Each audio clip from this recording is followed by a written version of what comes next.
स्वागत है आपको वॉइस ऑफ इंडिया टीवी में। मैं आपके साथ सिमरन। चले जानते हैं देश की कुछ बड़ी खबरें।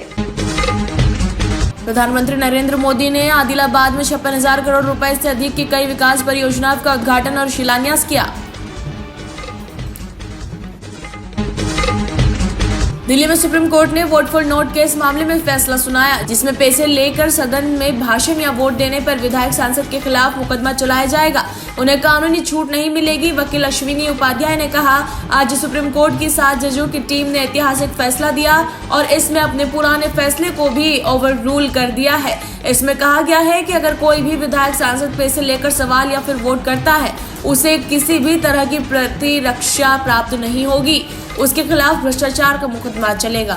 आज सुप्रीम कोर्ट की 7 जजों की बेंच ने एक ऐतिहासिक फैसला दिया है और इसमें अपने सब पुराने फैसले को भी ओवररूल कर दिया जो नरसिम्हा राव केस में फैसला आया था, और स्पष्ट कर दिया है कि कोई भी विधायक अगर पैसा लेके सवाल पूछता है या पैसा लेके वोट करता है राज्यसभा के चुनाव में, तो उसको कोई इम्यूनिटी प्राप्त नहीं होगी, कोई उसको अलग से प्रोटोकॉल नहीं मिलेगा, उसके खिलाफ भ्रष्टाचार का मुकदमा चलेगा।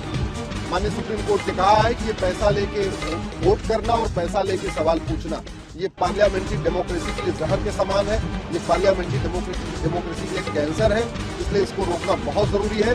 और आज स्पष्ट कर दिया है, अब किसी भी विधायक को या किसी भी सांसद को पैसा लेके पार्लियामेंट में कुछ भी करने पे कोई इम्यूनिटी नहीं होगी। उसको नॉर्मल जैसे क्रिमिनल के खिलाफ केस चलता है, भ्रष्टाचारी के खिलाफ केस चलता है, वो भ्रष्टाचारी के खिलाफ केस चलता है।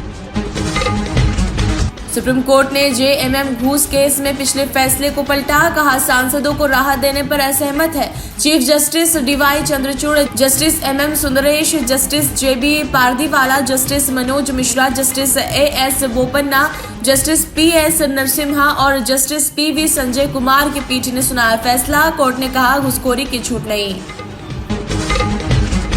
किसान नेता सरवंत सिंह पंडेर का बड़ा बयान आया सामने। मालूम है तो उन राज्यों से अब उन राज्यों की अपना निर्णय होगा। वो ट्रैक्टर ट्रॉली तो लेंगे नहीं, उनकी हैसियत ही नहीं है। वो रेलगाड़ी से पैदल चले, कोई बस का प्रोग्राम करे, जो भी उनका निर्णय होगा। पंजाब हरियाणा को छोड़कर, ये मीडिया ध्यान से दे, जो हमारा मोर्चा चला ये यहीं पर रहेगा। यहाँ से कोई भी ट्रैक्टर ट्रॉली को छोड़ के आगे नहीं बढ़ेगा, ये स्पष्ट है। यहाँ जस का तस रहेगा, क्योंकि हम अपनी बात पर खड़े हैं। हमने तो ये निर्णय लिया है कि जिस तरह से मोदी सरकार डिक्टेट कर रही है, जिस तरह से हमारे निहत्थे लोगों के ऊपर बुलेट चलाई जा रही है, तो उस बुलेट के रिस्क के ऊपर हम आगे नहीं बढ़ेंगे और तब तक यहाँ बैठेंगे जब तक केंद्र या ये रास्ते खोल नहीं देता। तो हमने राजधानी जाने का निर्णय नहीं बदला है, लेकिन हम तब तक वेट करेंगे जब तक सरकार रास्ता नहीं खोल देती। तो जिन राज्यों से ट्रैक्टर ट्रॉली आ ही नहीं सकते, उन राज्यों को हमने बोल दिया कि आप 6 मार्च को आप देख लें, आप ट्रेन से आ सकते हैं, आप पैदल मार्च करके आ सकते हैं, जो भी आपका निर्णय है, आप राजधानी में पहुंचिए।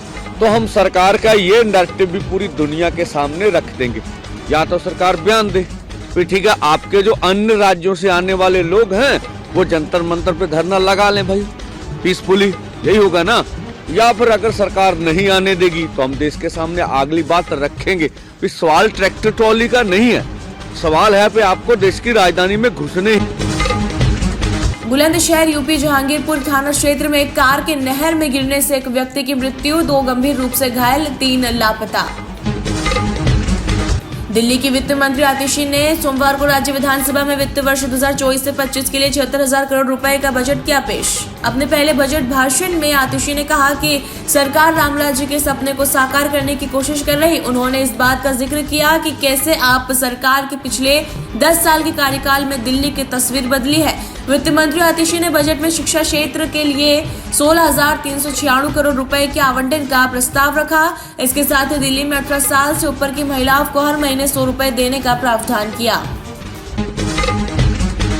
ये था अब तक का अपडेट। लगातार अपडेट्स के लिए बन रहे हमारे साथ वॉइस ऑफ इंडिया टीवी पर। शुक्रिया।